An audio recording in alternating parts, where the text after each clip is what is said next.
Hi everyone. Yay, it was saying that I couldn't go live. So I think there may have been people on the other live stream. Um Hopefully people will join on this one. Don't know what happened to the other one. Um so I'm going to wait a few minutes. I saw other people on the other one, but anyway, hi everyone. Hi.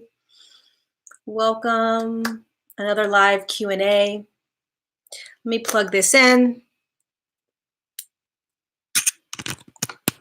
Okay. Can you know if you can hear me? Just say first time live. Hi, Teresa. Just let me know if you guys can hear me. Hey, Esther. Hi. Woke up just in time. Okay. Yes. Okay, good. You can hear me. Yep. Okay, great. Perfect. Just want to make sure. Welcome, everyone. Hello. Come on in. Sit down. So this is my second live Q&A. I do them every other Tuesday at 4 p.m. Pacific. And my beautiful guides always give me a little message to share before we start. I do want to just introduce myself for those of you that don't know me. My name is Lori, and I teach about ascension and energy and consciousness and everything that we're moving through right now. And I also connect to all the different higher dimensional beings, light beings, star beings, galactic beings, whatever you want to call them, family of light. I connect with all of them and I translate information for them. To you, to all of us, to humanity. And one of the things they shared today is they wanted me to remind you. So I always say to myself, I'm not in charge. Hello. It's so good to see everybody. I always say I'm not in charge. I just listen to what my guides want me to share. And one of the things they wanted me to remind everyone when I came on today is that when we come together in a group setting like this, there is a thinning of veils that sort of happen, or layers between dimensions become a little bit thinner. So it's a little bit easier to access these higher states of consciousness. At least when I come together in a group, because they're telling me that if you have the ability today, as we share this time together for the next hour, if you have the ability to sit, even lay down, and close your eyes for a quick moment. And if you're listening to this on the replay, great, do it as well. But they're constantly nudging me, almost unknowingly, to remind you that they are around, and that when we come together in a group like this, the veils are thinner. So it's a little bit easier for us to access not only these higher dimensional beings, but access these higher dimensional aspects of ourselves. So shift a little bit into a little bit higher vibration while we're together. So for a moment, you can just sit quietly. Maybe you're laying down and just take a couple deep breaths. If you want to call in any specific people, beings, spirits, masters, your family of light, bring them in for this beautiful Q&A that we're going to have. I always like to have my palms up. I can feel them a little bit more. So they just want you to know they're with you. Regardless of whether you're driving or talking or walking or whatever you're doing the dishes, doing your laundry, remind them that we're with them. Remind them, that's what they're saying right now. Remind them that we're with them. You have to understand, this is a side note and then I'll go into the questions, but you have to understand these beings are just like, they are us, right? And these are your guides also, right? And they want to communicate just as much as we want to communicate. So when I'm hearing them communicate to me, they're just as like, tell them. And then the human's like, tell them. And so you've got two kind of consciousnesses trying to communicate. And it's challenging. And that's okay. It just is, right? But they're still there and you're still here. And it's just levels of consciousness that are trying to communicate with each other. That's it. Depending upon what level of dimensional consciousness or frequency the energy is around the beings, or that resonate with the beings, are the beings that are surrounding you, whatever dimension they are in, existing in. The higher they are in that dimension, the harder it is for you to access them, but it's not impossible. And anyway, so the point is, in this time that we have, relax, settle in, sit back, let them bring this energy into your body. Let your own body sort of increase just a tad bit in frequency. Let go of everything that happened earlier, anything that's going to happen later, and let's just be present with each other in this now moment. And my intention for this next hour is that all of the questions that come are going to serve not only the individual that asked the question, but the entire collective and community. And that we get a beautiful variety of questions, very mundane third dimensional questions, like the nitty gritty of how the heck do we do this, and the really quantum, like, whoa, blow your mind questions, and anything in between. Okay? So I'm going to start. I'm just going to read the questions that come in. I just want to make sure. Okay, great. Okay. Okay, so let's go. Let's start with the questions. I'll do my best to just answer as many as I can. And if I don't get your question, come back next time. We're just going to keep doing this. Hello from New Zealand and the Netherlands. You guys are from all over the place. I love that we can just connect like this. Where are we all headed? Well, it depends on what you chose to do in this lifetime. So we are all shifting our vibrational frequency, whether you are conscious of it or not. If you're conscious of this vibrational shift, so there's light inside every human form, there's energy. And you're an energetic being that is held inside that form. So there's different frequencies of energy inside of you. The aspect of you that dropped into your physical form has an agenda and a plan. And so depending upon what that agenda or plan is, your mission, your contract, whatever it is, that's where you're going. So it's hard for me to say where you're going or where anyone else is going. But on the collective level, those of us that are consciously choosing to shift frequencies, that's what we're doing right now. That's what many of us are doing. That's what many of us are going through. And the more conscious you become on that, the more you can't turn back, and the more challenging it can be at times.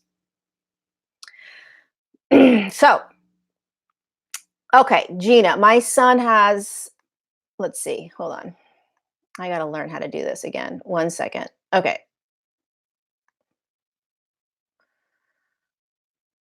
My son has Asperger's and Cayuse's humpback. He is struggling with being 19. In meditation, he told me he was a whale soul, a group soul. How do I assist him, or is he aspiring me or assisting me? Okay, so I think there are a lot of parents that can relate to this. There are a lot of children, and call them whatever you want to call them in terms of volunteers that come down. But when they come in, they are holding more of their light. So they're capable of staying more aligned and connected. It's also much more challenging because they're holding more light. It's extremely challenging to be in a physical form, and it's extremely challenging to navigate this energetic world that we're. But because they are holding more light when they dropped in, they are aware of aspects of themselves, lifetimes that they've had, planets that they've experienced or lived on.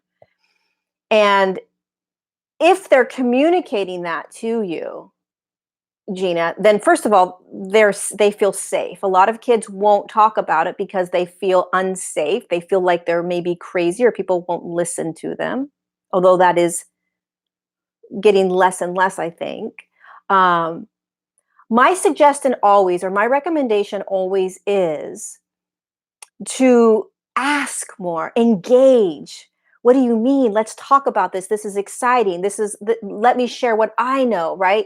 You match them, you meet them. It's no longer parent child, it's spirit and spirit. It's light being and light being, and a lot of times light being and light being that come together in this family situation, which is a lot of times can be soul groups. It's to awaken and shift both parties. So you're here to assist him, and he's here to assist you, right? And when they start talking, they're asking for guidance, they're asking for assistance, they're testing it. Like, does she believe me? Can she communicate with me? Does she understand me? Right? And so my recommendation is to continue to talk more, ask. There's way more that he knows in there. There's way more that's going on, that he's aligned with, that he's connected with, that he knows. And he can also access energies and consciousnesses outside of him that you can't yet access. So he has access to all of that and you don't yet. Maybe you do. It's possible you do. You will if you don't. But he does. He does. And a lot of children that have autism or Asperger's, there's a contract there, right? But on another side, on another note, they are the light they're holding creates that discomfort or challenge in the physical form that looks like Asperger's, looks like autism. It's really just, I have way too much light that I'm holding inside my physical form. And I don't know how to navigate this freaking world. That's really what it is. Hopefully that helped. Okay, I've been hearing a lot about jumping timelines. How do you know if you are jumping timelines, say throughout the day or a week? Maria. Okay, that's a good question. So it's kind of like the fad word, right? Jumping timelines, moving into a new timeline. Here's how I see timelines. So there's like micro timelines and macro timelines, so to speak. And when you are a timeline can shift in any now moment. So the more present you become in your life, meaning the more you are only aware of your now moment, which is very challenging for a lot of us, right? But the more you're present in your now moment, the more you're going to feel yourself shift into a different timeline, because you're going to recognize that the frequency and vibration that you were holding has now moved into a different frequency and vibration. Something just feels different. It's like you've pivoted. All of a sudden you were going down this path and then you just kind of pivoted. People call it jumping over. It's just being acutely aware of the present moment, the energy that you're feeling in that present moment. And then when you shift, it's not necessarily something that a lot of us are consciously doing in the beginning. So this is like baby steps. So first, you've got to get real present moment. Second, you've got to actually feel energy. You've got to feel your own energetic body. You've got to feel the energies around you, right? The more you can do that, the more you're going to be able to feel yourself move into another timeline. All a timeline is another possibility, another moment in your life that is different from the moment you just had, right? Another reality, so to speak. So if you are creating or manifesting something, a lot of times people will say, okay, so this is, and it's true. When you are manifesting something like a new job, when you're manifesting a new career, a new house, a new husband, a new wife, a new partner, a new car, whatever it is, right? Health. You're actually tapping into a future aspect of you, which isn't future at all. It is another aspect of you that is walking along a path in a different timeline. And you're tapping into that saying, oh, I want that timeline. I want that, right? I'm where I am at. I want to shift over to this. Because we're in such a low vibration, it takes a very long time sometimes for us to be able to move into another timeline where you are already existing and residing, doing that or having that which you are desiring now. A lot of times, what you want is you actually energetically tapping into the you that's already doing it in another timeline. So that's a bigger type of way of looking at timelines. The smaller way is that literally in any now moment you can pivot and shift into another timeline, and you'll vibrationally feel it. You'll feel that like something pivoted. It's hard to explain. You have to just start feeling it. And so it's not like you're just like shifting and moving and being dropped down. However, if you understand there's an infinite amount of timelines that you can step into, and there are timelines that you have lived in all the different lifetimes, right? You have access to tap into these. They're all energetic aspects of you. They're all energetic signatures of experiences you've been in or that you've anchored in. So in this now moment, let's just focus on that though. Let's not get too crazy. In this now moment, when you shift into another timeline, it can feel like a pivot. I think I'm in a different I've pivoted.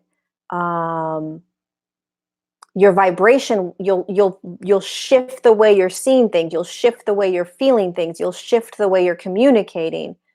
A more drastic kind of version of shifting timelines is literally stepping into a completely new, even though it's not new, but a completely new version of you where you're now on a different track and you're going this way. So they can be subtle shifts or they can be a drastic shift, right? But I think the word shifting, I think the word jumping timelines is not quite the word maybe we should be using, because you're not really jumping a timeline. You're just jumping another now moment or another opportunity or opening. Just imagine all these infinite amount of paths, and as a conscious being, you don't realize this yet. You will eventually. You have choice. So when you're in a much higher dimensional frequency, let's just say the fifth, you have choice in everything you're doing in consciousness and energy. So you're constantly choosing your next now moment, understanding that it's all energy and consciousness. So you're always moving into a different time. What do I want to do? What do I want to experience? What do I want to have? Another timeline. But they wouldn't call it a timeline because time doesn't exist in that same linear fashion. But the way we experience it, we have to sort of see it as a linear thing right now because we're still holding that frequency, linear path. But it's just basically opening up a treasure chest and saying, what do I want? What do I want to experience? And the more conscious you become, which means the more higher in frequency you raise yourself or you're vibrating at, the more you recognize that you can choose, you can open up the treasure chest and choose what timeline. And then you'll start to recognize that the word timeline isn't necessarily the best word to use, but whatevs. You can start to open the treasure chest and say, okay, what timeline do I want to jump into? It's just being another version of you that you're not right now. I don't know what I would call it, but timeline just doesn't make sense. It's not the best word, but it is what it is. Um, so to answer your question, I don't even know if I answered it, but to answer your question, Maria, pay attention to how present you are in your every now moment, and how much can you feel energy? How conscious can you be of energy? Of how you're feeling energetically, how you feel when you walk out into the world, how you feel when you walk into the post office, how you feel when you engage with another human being, when you engage with a dog, when you're driving, how frustrated are you with the other drivers? What's your thought process like today? What's your emotional journey like today? Right? You're conscious of all of it. It's all energy. And then you'll start to notice yourself moving. into a different timeline, or into another now version of you. As a collective, how are we doing through the shift? Oh, shoot, I just lost that entire question. Let me go back. I don't know. I can't find it. How are we doing as a collective? Um, Amazing, they would say. Fabulous. We would say not so great, some of us, right? What we're doing it collectively on the earth plane, it's going. So on regardless of what it looks like, first of all, if you could read this book I'm writing is going to be so amazing because it talks about in very basic, fundamental, elementary ways what we've gone through in our past meaning millions of years. We have come so far, and we have done such an amazing job as way showers, light workers, volunteers to bring the earth and humanity to the vibrational frequency that it's at right now. There is a tipping point. And when the earth and humanity got to that tipping point, I like to call it a percentage, there was no way that anything was going, this is a universal law that the earth holds. When it gets to a tipping point, regardless of what happens on the earth plane, she's on this trajectory. So the lower energies, lower frequencies, darker sort of things you see happening can't pull her back anymore, which is what has happened in the past in our history. Lower vibrational things, beings, consciousnesses, energies pulled the earth back as she was ascending, right? And so, regardless of what we are seeing out there, we're actually very far along, and it's impossible for the earth to, first of all, physically destroy herself. It's not going to happen any longer. The last time that almost happened was in the 20s when the atomic bomb, or the 40s when the atomic bomb, when the atomic bomb was being built. And there was a lot of assistance that came in to assist to make sure the earth didn't get destroyed. So we're actually doing a really great job. We're actually on a trajectory where Earth she's already shifted into a fourth and a fifth dimensional field. And so we're just playing out the remainder of this third dimensional consciousness. And it's dying out. Even though you're looking around and saying, well, there's all this chaos and there's all this destruction and there's all this greed and killing and all these things. Yes, that's the third dimensional consciousness. It's going to be there. But there are humans that are going to continue to shift and pop into this next field of consciousness dimension that the earth is already holding, and then the next one. And we can't quite understand how it's going to look like until we're doing it, until we're there, right? But it's all perfect.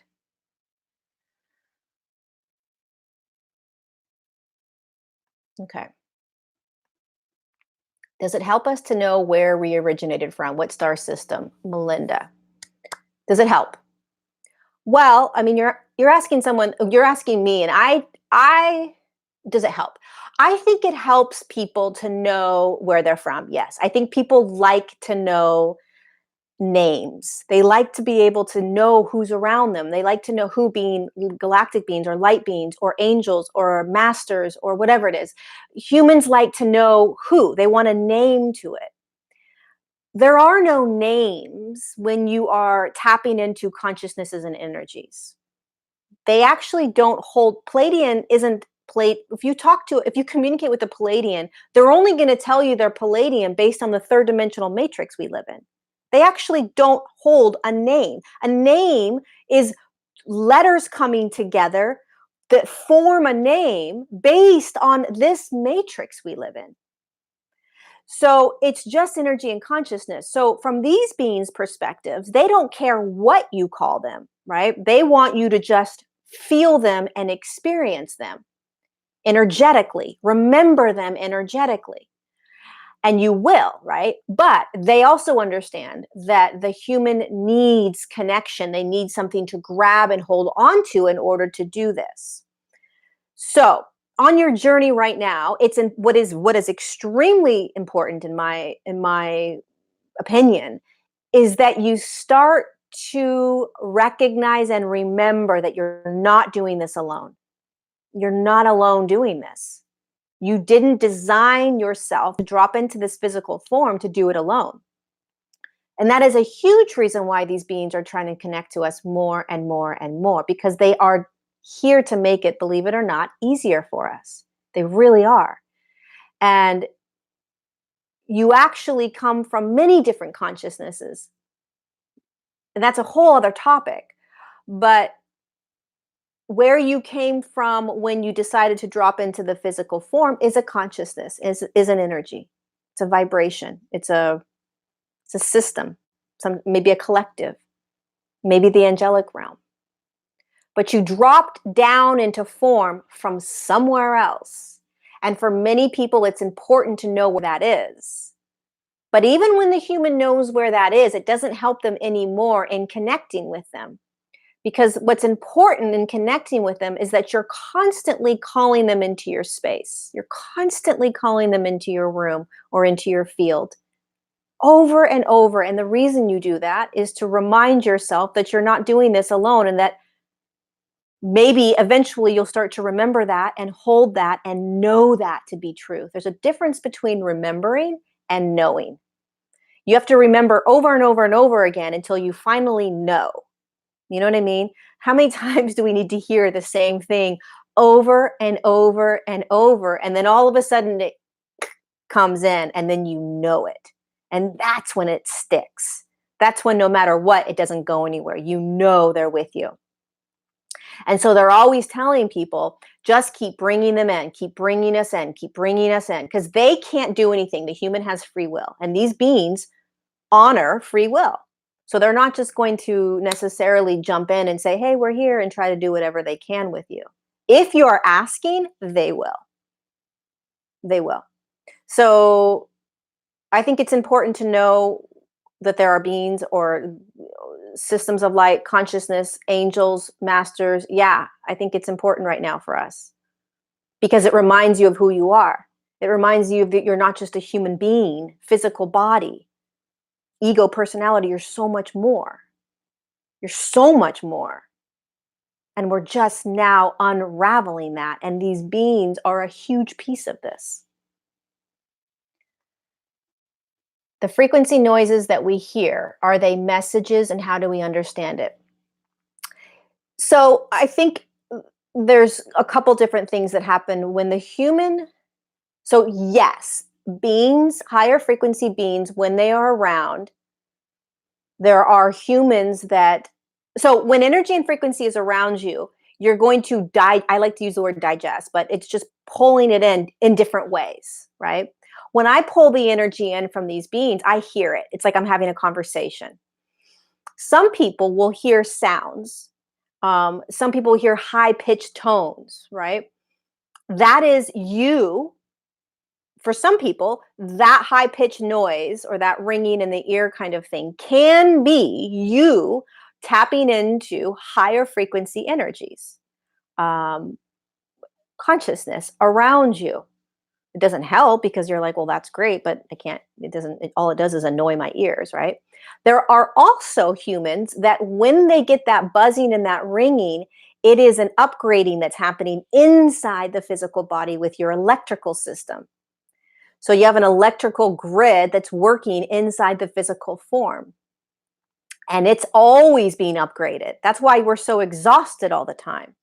Because the energetic system within us that's integrating all of this light coming from the sun, the solar flares, and all of these beautiful, powerful things that are happening for us, it's being turned on and turned on and lit up, right? That's what happens when your DNA shifts. It's electrical currents that's shifting that carbon, that dense carbon, into a more crystalline light version. So the sound that you hear in your ears could be your own vibration inside your physical form that you're hearing. And then, of course, it could be many other things. Have you ever experienced the feeling of being a ghost, but you really know that you're just hiding in the curtains, watching your parents create more useless siblings? No, Mike, I've never had that. Um, okay, your energy body. Is there truth to everyone? Is you pushed out? Well, we all originated consciousness. We're consciousness. I'm a consciousness, you're a consciousness. We're all unique consciousnesses, and we're all consciousness that stemmed originally in my opinion, from one consciousness, one light, one expression, one expression. Call it source, call it God, call it whatever. And so when consciousness split to experience itself, it splits and then it becomes its own consciousness, energy. And then it decides, because it has free will, what it wants to experience. And one of the infinite experiences that a consciousness can have once it splits from source is choosing to be in a human body in a third dimensional matrix on top of a planet that's a vibrational being, looking around at all these other human beings that hold the same consciousness right here. So yeah, we're all from the same space. We're all one, regardless of what that human's choice is that they decided to experience in that human body. That includes every living thing that's on the earth plane.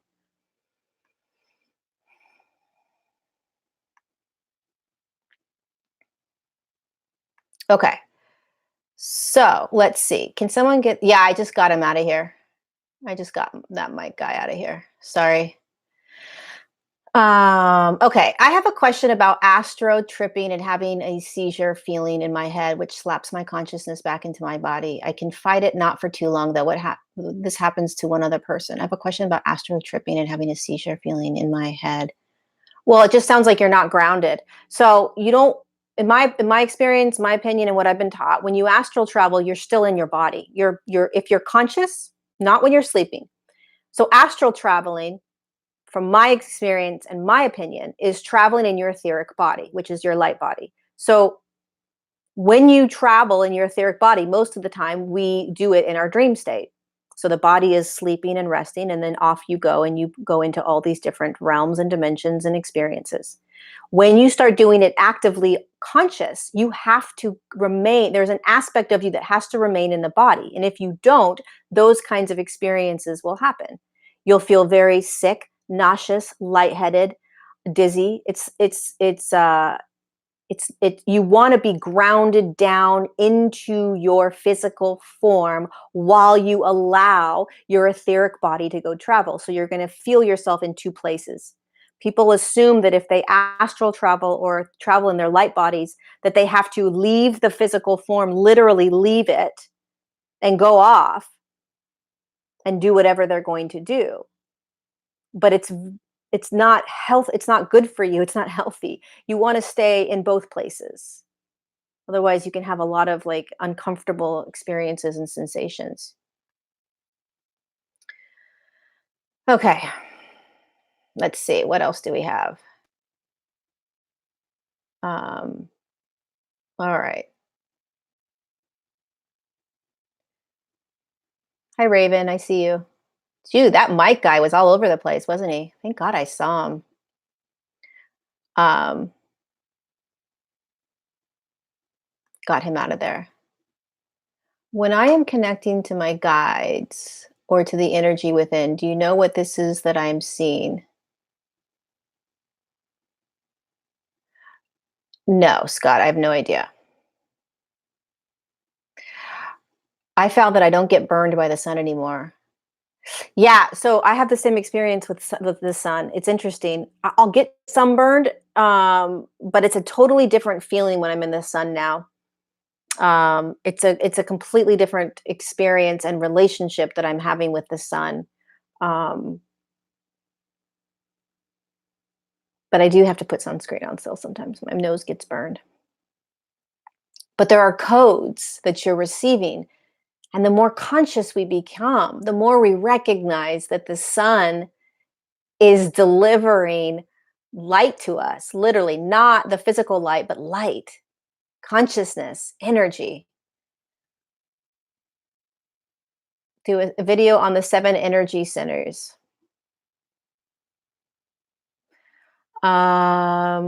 Yes, I will do a video on the 7 energy centers inside the physical form. Hi, Lori. Love your channel. Can you make a video about entity attachments? I don't have a lot of experience on, and I only like to talk or share or teach what I am told by my guides and what I've experienced myself. I have no experience with entity attachments at all. And most of my clients, I don't have that. Not to say that it's good or bad, right or wrong. I have no opinion on it, but it would be hard for me to share.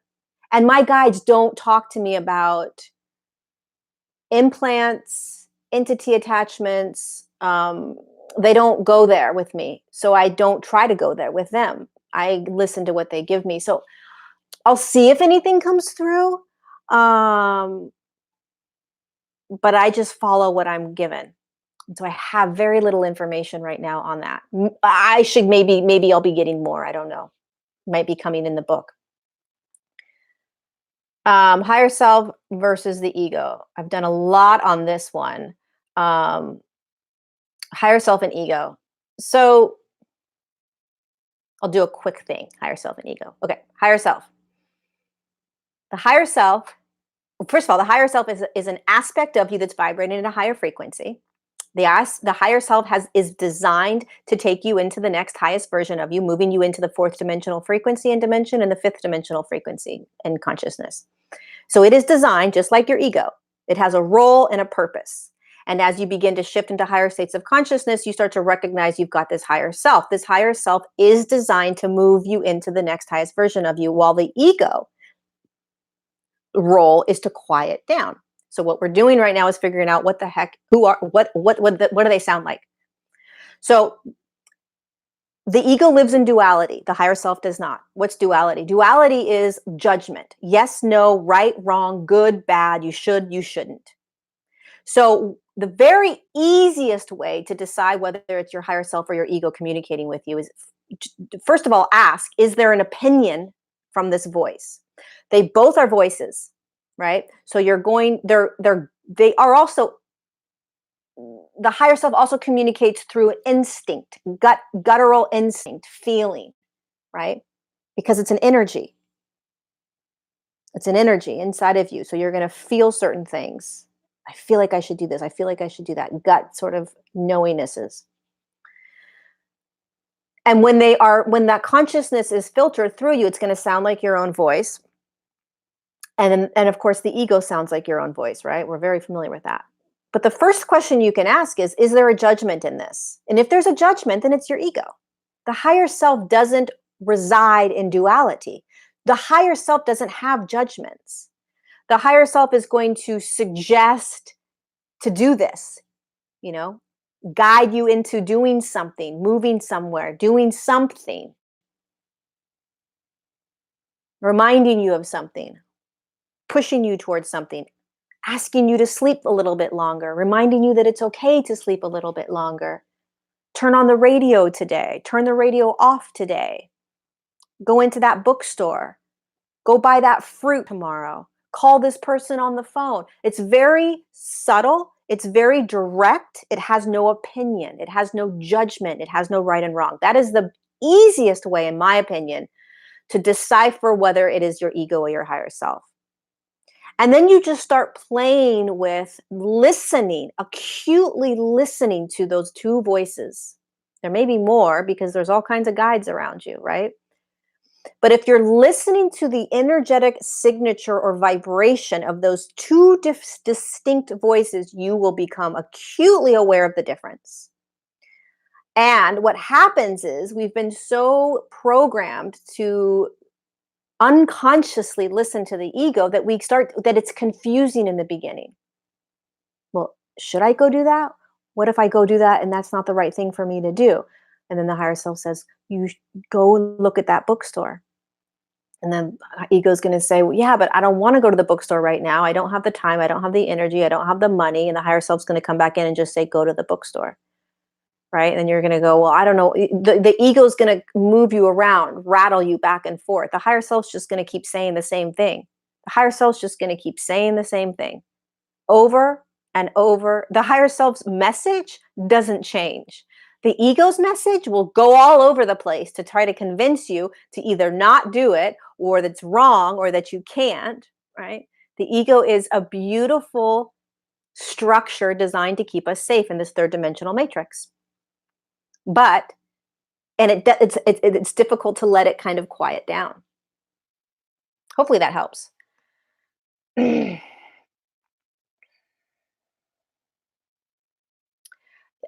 Is feeling lost or not belonging part of this shift? Yeah, I think it's a part of the shift. I think it's when humans start to wake up.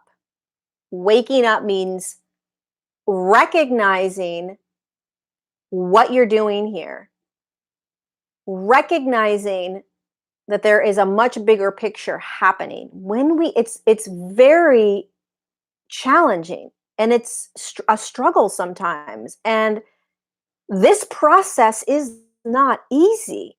However, it is very easy.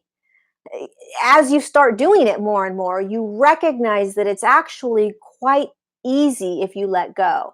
But yes, feeling lost, feeling like you don't belong, feeling like there's nobody that you can speak to, there's nobody that you can talk to, there's nobody that will understand.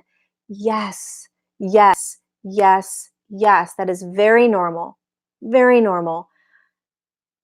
It's possible that many of you that are feeling that way have never been on the earth plane before. So there are many people that are down in a human body that have never been in the human body before. And so it's even more of an alien type of feeling, like, what is this? I don't get it. Why are people doing this? What is this? I don't fit in anywhere. I don't fit in anywhere, including my family, right? It can feel very isolated and alone. And even for those that have been on the earth plane with living many lifetimes, as you start shifting and waking up to who you are not going to vibrate and resonate with what you used to vibrate and resonate with. So as you start shifting into a little bit higher frequency, the life you lived in that lower, nothing wrong with it, but in that lower frequency isn't going to resonate with you when you start shifting. And that's when the human starts to feel alone, isolated, not belonging. And there are billions of humans on the earth plane. There is a small percentage that are actually consciously waking up. So it feels like you're alone, very alone, very normal. And you're not. One of the reasons why these beings want to communicate with us. We can't see them. They're not human. They don't stand in front of us, but you're not alone. You're not alone.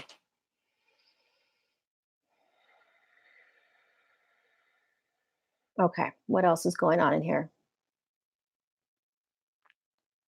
So somebody's asking Ursula how you got rid of the entity. Sorry, you guys. I wish I had more information on that, but I just don't. Um,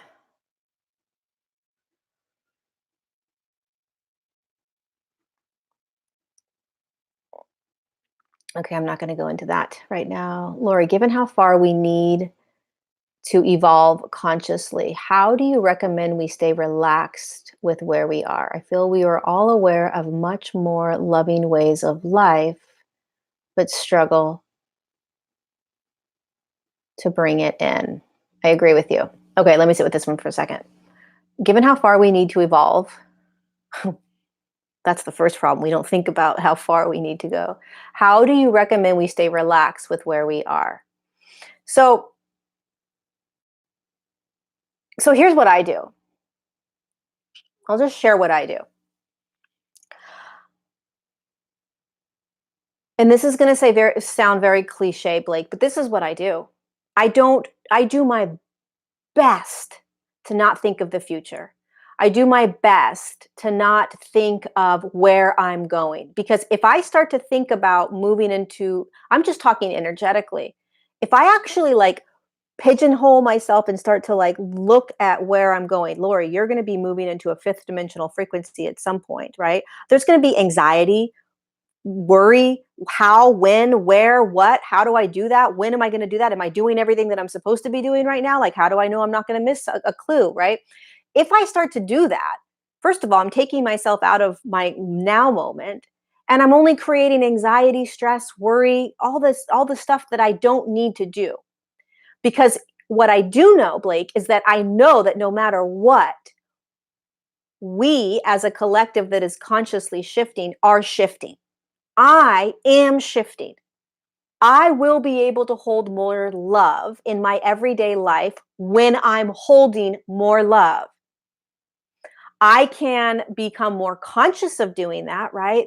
This joy and this peace. But if I'm not resonating in that in my now moment, I'm not going to make myself feel bad about it or force myself into something that I'm not.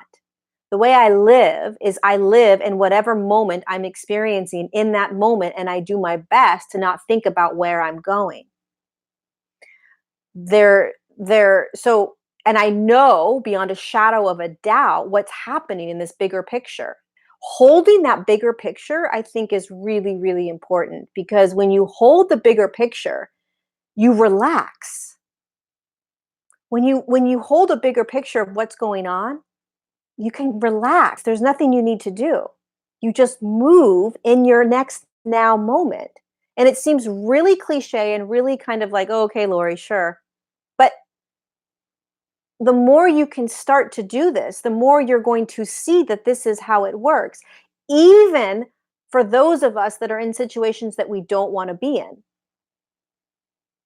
Energy is constantly moving, and your energy. Consciousness is constantly shifting in your consciousness. And as a human, we like to push, move, take control, be in charge. The challenging piece in moving into higher states of consciousness is that you aren't in charge. Your higher self is. The guides around you are. And the more you can relax into that and say, "Oh yeah, I forgot. Oh my God, I forgot. I'm not in charge. This is a co-creation or a co-partnership.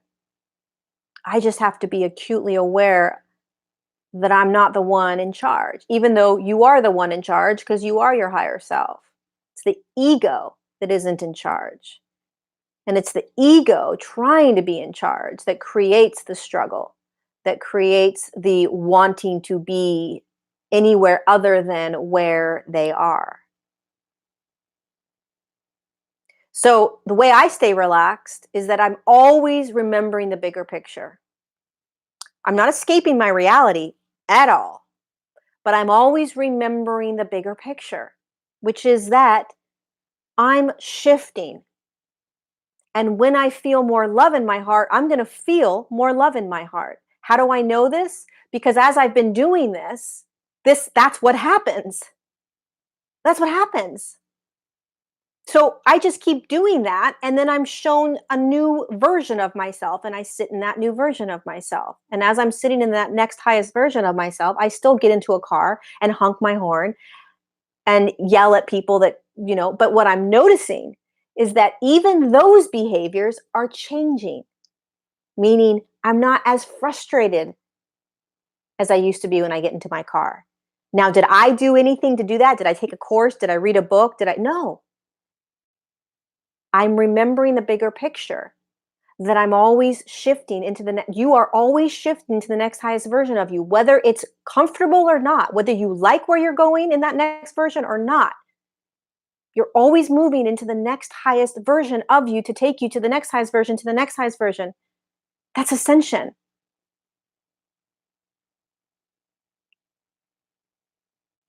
And the less you can actually do, even though you're always doing, even though you're always actively moving, right? Meaning you're participating in your life. When they say the less you can do, they don't mean chill out, relax, put your hands up and do nothing and just wait. You're actively living your life. You're creating what you want next. You're learning about consciousness and energy and who you are. And you're remembering all of this, right? You're trying to eat a healthier lifestyle. You're trying to exercise. You're actively participating in your life, but you are not controlling it. I want to feel happy. Well, if you're not feeling happy and you're trying to make yourself feel happy, you may feel happy in that 5-second time frame or that 10-minute time frame. But on an energetic level, you're just not happy, and that's okay. There's nothing wrong with being sad, depressed, angry, frustrated. There's nothing wrong with that. It's just showing you where you are vibrationally. And there will be a time where you will experience that less and less and less. How do I know this? Because I'm experiencing this with you guys. This is what I'm experiencing. This is what I know. Plus, I hear them tell me all the time. But even if they tell me, my guides, I don't believe them until I'm doing it. I'm having less and less road rage. Why? Because my energy, my consciousness is shifting. I'm starting to feel more love in my heart. Why? Because my consciousness is shifting. I didn't read any books. Nothing wrong with reading books by all means. But I didn't do anything to force myself into that. I can go on and on, but let's just go there. Is there any easy way to let go? Is there any easy way to let go? No. I mean, I don't know. I'm sure there's tons of people on here that have tried to let go, and letting go is hard. Releasing and relaxing into trust and faith. First, start with the higher self. Right? It's hard. It can be challenging because there's nothing to hold. Who are you talking to? Who's telling you this? You have no proof. Right? There's no one standing there. So it's hard to release control because you have to trust what you're hearing. But you have to start. You have to start. You have to start. You have to start. You have to start. You have to just start. Big piece.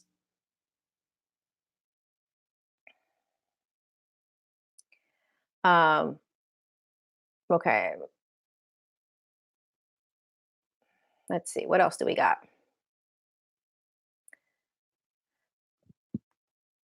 Um,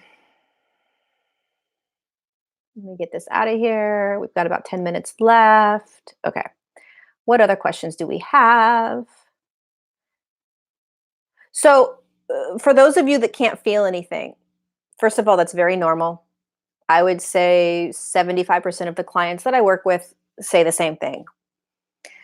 Um, and so, one of the ways that you can begin to, first of all, shift yourself out of, so there's a consciousness around I can't feel anything. So that's your reality. You can't feel anything, right? It's proven. That's been proven to you. You can't feel anything.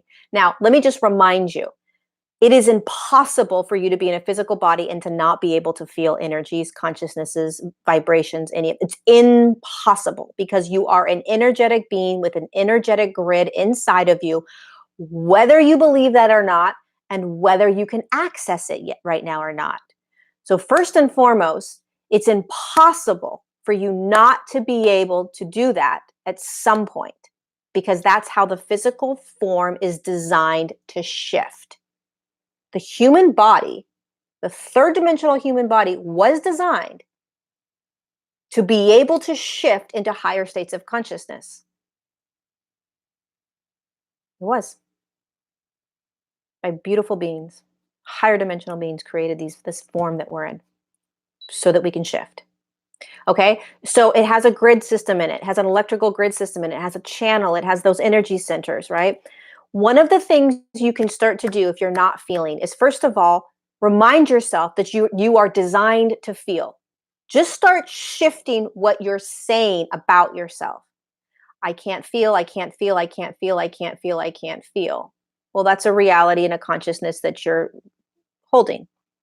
What if you started shifting and saying to yourself instead, well, Lori said that we're energetic beings that have an electrical grid system. What if that's true? What if it's true that I have an electrical grid system in me, that I have a channel and I have energy centers that run through me, and that I have consciousness and energy running through me, and I can feel energy? What if that's true? Okay, so maybe I can start shifting into maybe that's true. Maybe I am designed to feel. Maybe innately I have the ability to feel. Okay, great. So now what can you do to begin? So you're shifting out of saying, I can't feel, I can't feel, I can't feel, I can't feel, into, okay, what can I feel?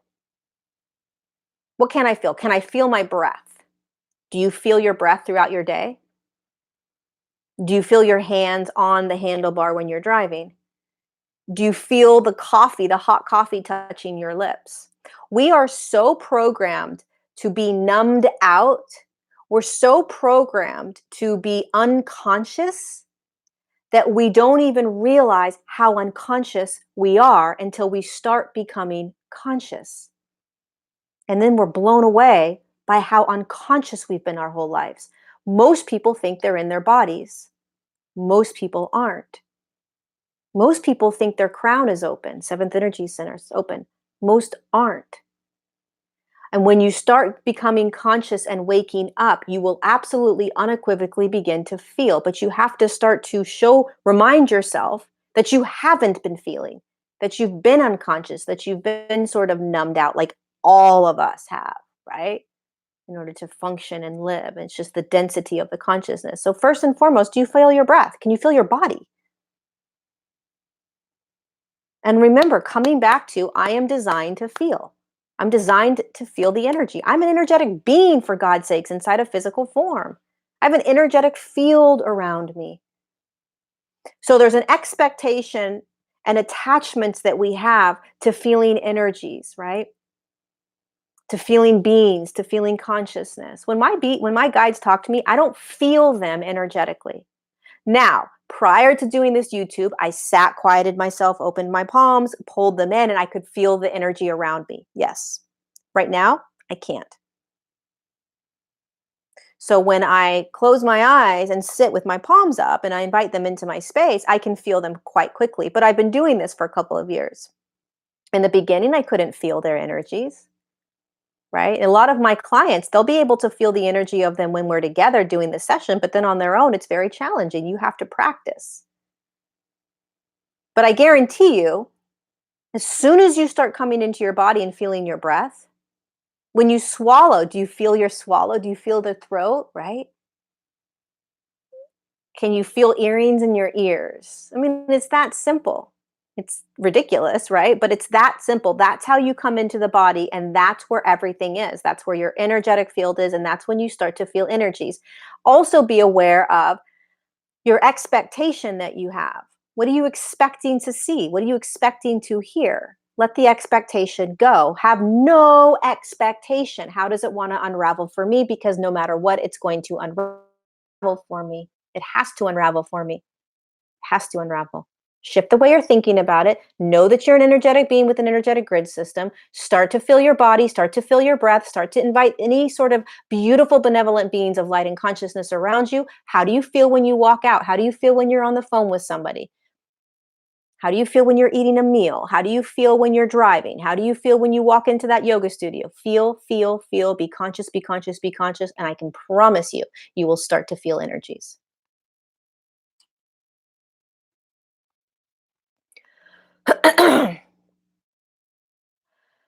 All right.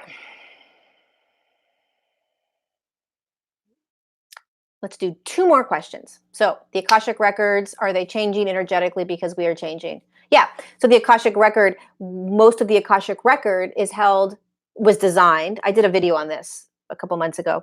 The Akashic record is a beautiful thing that we access and have and utilize before coming in order to navigate the third dimensional consciousness. It's like our map. As a light being, it's our map, not the human ego and personality. It's the light being's kind of map. And so it tells us where we're going, what we're doing, who we're going to experience, the experiences we're going to have. A lot of this stuff is in there. When you start shifting into higher states of consciousness, you're your own map. You don't need the Akashic record anymore. You don't need, you begin to create, like I said earlier in this Q&A, you begin to create and choose what you want to experience next. The Akashic record was designed to sort of prepare yourself and say, okay, I want this experience, I want this experience. Because when you come into a very dense consciousness like the third dimension, you're out, your lights are out. You have no idea what you just stepped into, and you have no ability to make choices on consciousnesses and energies. Now, you make choices every day in terms of what do you want to do, what school do you want to go to, what person do you want to live with, marry, that kind of thing. And some of that is already in the Akashic record. Right? Some of it isn't in the Akashic record because the human has free will. But because the consciousness is so dense and the light being that you are is coming in, there is a map that you've designed that's going to kind of move you through this density. When you start shifting into higher states of consciousness, you don't need that map anymore because you're tapping into higher states of consciousness, higher energies, you're understanding energy, you're understanding frequency and consciousness, and you begin to choose. What do I want to? You're listening to higher self. What do I want to do next? What do I want to experience next? The higher self starts to take over. When the higher self starts to take over, the Akashic record slowly moves away. Most of the Akashic record will not be coming with you. And when Earth was a fifth dimensional vibration, and there were fifth dimensional humans on the Earth plane, there was no Akashic record. None. There was no need for it because they were completely aligned and connected to who they were and what they were doing in physical form. And they knew how to not manipulate in a bad way, but they knew how to function and use energy and consciousness because they were energy and consciousness. They didn't need anything to drop into, to hold them, or to show them how to do it, like Akashic record does.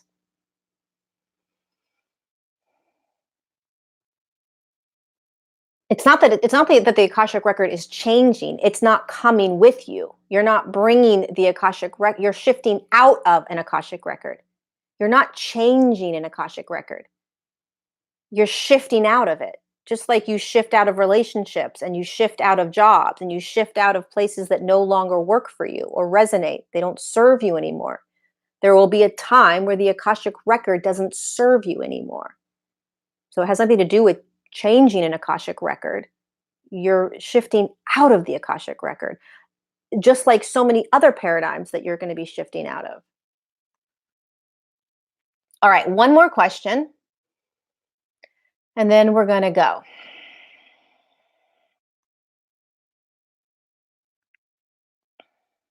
Maybe I'll do one more. We'll see. I'm not as exhausted as I was last time. What's the difference in telepathic exchange and channeling? It's the exact same thing. So, telepathy is you tapping into energy. So if you imagine, take away your physical form and just imagine that I'm right here sitting here as a light, as a vibrational light, right? And I'm vibrating and I'm light and I'm like a radar, right? So I'm doing this. Ding, ding, ding. This is my energetic vibration. Whatever I'm vibrating at, my body or my light beingness is doing this, right? And let's say there's somebody else that walks into the room and they're not a human form. They don't have this physical form, but they've got this light and they're doing this as well. They've got this beautiful radar. When my radar ding, ding, ding, ding, ding, taps into their radar, one of the ways in which I will be communicating with that other energy is through what a woman calls telepathy, which is hearing. You're actually not hearing anything, right? But you are digesting that energy and consciousness through your own channel and system, and you are manipulating it into words, sentences, and so it's called telepathy. All telepathy is your energetic ding, ding, ding, ding kind of thing going off, tapping into somebody else's ding. People think telepathy is mind reading. It's energy reading. And channeling is the exact same thing. All channeling is pulling in energy and consciousness through your channel. Telepathy is pulling in energy and consciousness through your channel. What is your channel? Your channel is literally a channel that runs through the 12 energy centers and the 7 that are inside the physical form. So when the energy comes in through that 7th energy center, which is why it's so important to keep the 7th energy center open, listen to your beliefs around that and what you think is going to happen to you if you do that. That's why it's important to consciously keep the seventh energy center open, is because you'll be more active. You'll be able to, your multidimensionality will start to really be able to play. Your third eye will get more activated. If you open up your crown, trust me, your third eye is going to go boom, boom, boom, boom, boom, right? Your third eye is the sixth energy center. And if this energy center is open, then all this consciousness can come in and it can activate and open up that third eye, and you can start receiving all this information through the third eye. So channeling is just, so it's a channel that comes in, and the higher self moves through that channel. Energy and consciousness are designed to move through that channel. It's a very beautiful way the physical form has been set up energetically. It all works and makes sense when you start to understand it.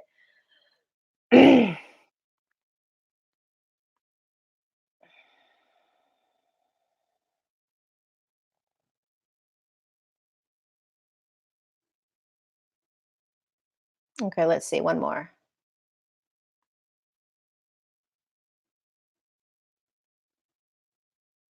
I think in terms of like, someone said, is it best to channel the higher self first before other energies? I mean, I didn't. I just channeled whatever started to come in, which was a Lemurian priest. So it's like, oh, okay, here comes some strange energy. I don't even know. But you trust whatever's coming through.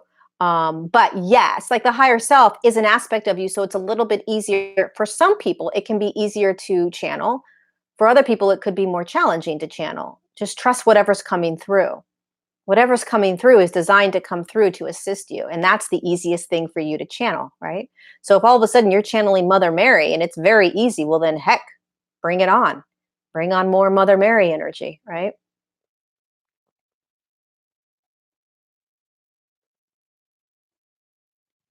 Seeing numbers.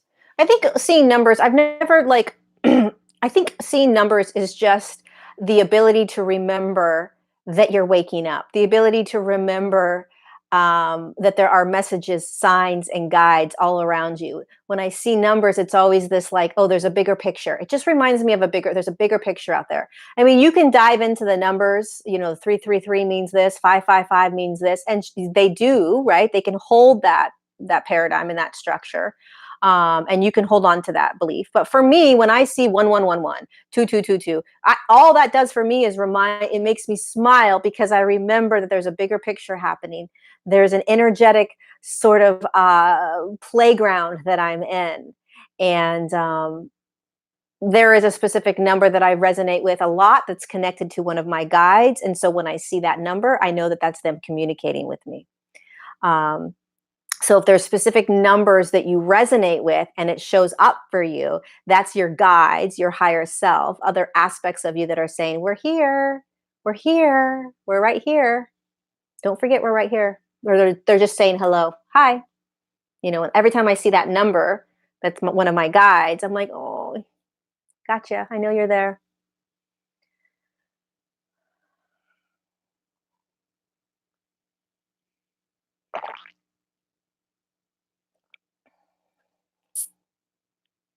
Yeah, there's a lot of synchronicities that start to happen in the 5D.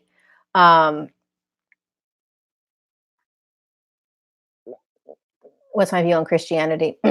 It's a beautiful religion that has been created in this matrix that I think allows people to access their hearts. And I think there's pros and cons to religion, and I don't have any. I think it serves a lot of humans, and I think that there is beautiful aspects of all of them. They all kind of bring you back to the same thing, which is your heart and which is oneness, really. I think all religion brings the human back to the heart, love, and back to unity consciousness at the end of the day. Um, how do you know if you're a light worker? If you're asking the question, you're a light worker. That's how you know. Anytime you ask questions, um, typically the answer is in the question a lot of times, I think. You've imagined opening your crown while meditating and nothing happens. Nothing does happen. A lot of times, nothing happens. Usually. Sometimes you'll feel more light, but in the beginning when you're starting to open up the channel, nothing happens. Beautiful example of being a human being, right? We open up the channel and it's like, okay, I'm waiting. Bring it. Like, let's go. This is going to be exciting. It doesn't happen. So if you're not feeling anything when you open up the um, crown, it's perfect. Keep opening it. Keep opening it.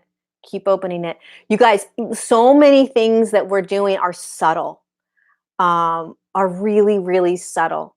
And at least from my experience and my perspective, when I talk to my guides, it's just me connecting and hearing messages and energy and information. And it's not like they come into my space all of a sudden and I'm seeing these beings or I'm feeling these light beings in front of me. And when I open up my crown's always open now, but it's not like it's open and I'm feeling all this stuff coming in. I'm not always vibrating. Rarely do I vibrate. Like, it's subtle. It's very subtle from my experience. Um, there can be moments, right, where we have these like aha jolts, and those are fabulous because you can grab those, and that's the proof of all this. I know that something's happening because I had this huge burst open of stuff. But for many of us, average Joe Schmoes walking around doing this ascension, it's very subtle. So yes, when you open your crown, many times you won't feel anything. Great question, because I rarely talk about what it feels like when you open your crown. And for me, rarely do I feel a lot. However, I've been doing this for a while, and if I want to feel a lot, I can bring in a lot of energy. Do we have to reincarnate? You don't have to do anything. But reincarnation is just your light body, once it exits the most recent physical form, choosing whether it wants to come back down or not. And every time you leave your physical form as a light being, you have that choice, free will. Nothing or no one pushes you back down into a physical form, including karma. You're a free-willed being. There's a matrix that we live in that talks about and created karma. Karma exists in this matrix, but when your light leaves the matrix, which it does every single time, it doesn't exist in the matrix anymore. There's no karma. It is a beautiful being of light that chooses what it wants to do next. And so reincarnation is basically just the light being that you are making a decision to come back in or to go somewhere else, to experience some other consciousness. Okay, 112. One more question. One last one. In the chats tonight, I'm going live soon, Jinky. Much love to you and everyone in the chats tonight. I'm going live soon. Oh, that'll be fun. Okay. Is it possible that when clearing trauma, you get sick? Yes, abso-freaking-lutely. You're clearing karma. Trauma is, wait, did you say karma or trauma? Trauma. Yeah, it's energy. Trauma is consciousness. And when you, hold on a second. There we go. Karma or trauma is consciousness and energy. And when it happens to the human, the trauma happens, the trauma as a consciousness is stored, stuck, stays, remains. And so depending upon what kind of trauma it was, what kind of consciousness it was, what kind of vibration it was, the experience it was, the emotion, all that stuff, when it starts to process out of you, move out of you, it's energy, it has to move out, you can feel a lot of physical symptoms: headache, sickness, nausea, all kinds of stuff, disease, illness, depending upon what that consciousness is.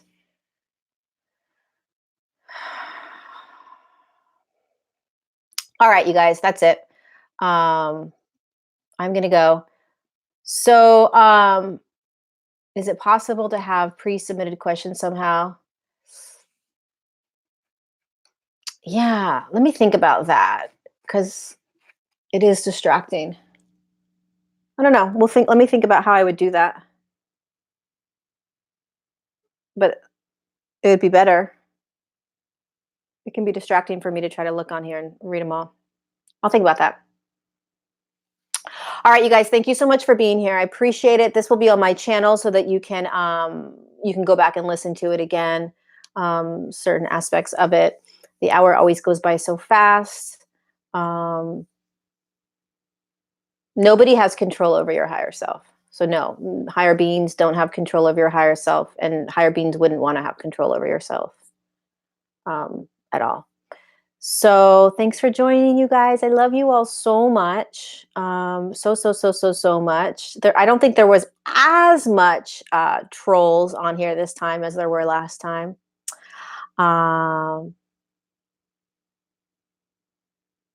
yes, this channeling class is Thursday. It's going to be really fun. Channeling class is Thursday from 10 a.m. to 12 p.m. Pacific. It'll be on Zoom. It'll be recorded. So if you can't make it live, you'll get the replay. I'm excited about it. We're going to shift our energy, our frequency, our vibration. We're going to bring in all the beautiful beings that are loving us, surrounding us, guiding us, holding us. Learn a little bit about channeling at the same time. Have some time for Q&A. It's $29. I'll put the link down below. Go to bed. All right, you guys, that's it. I'll talk to you 2 Tuesdays from here. So whatever date that is, that would be like the 20 something. I don't know. Not next Tuesday, but the following Tuesday, I'll be back, 4 p.m. And we'll go from there. Good night, good morning, good afternoon. Take care of yourself and be very gentle with yourselves. Lots of love.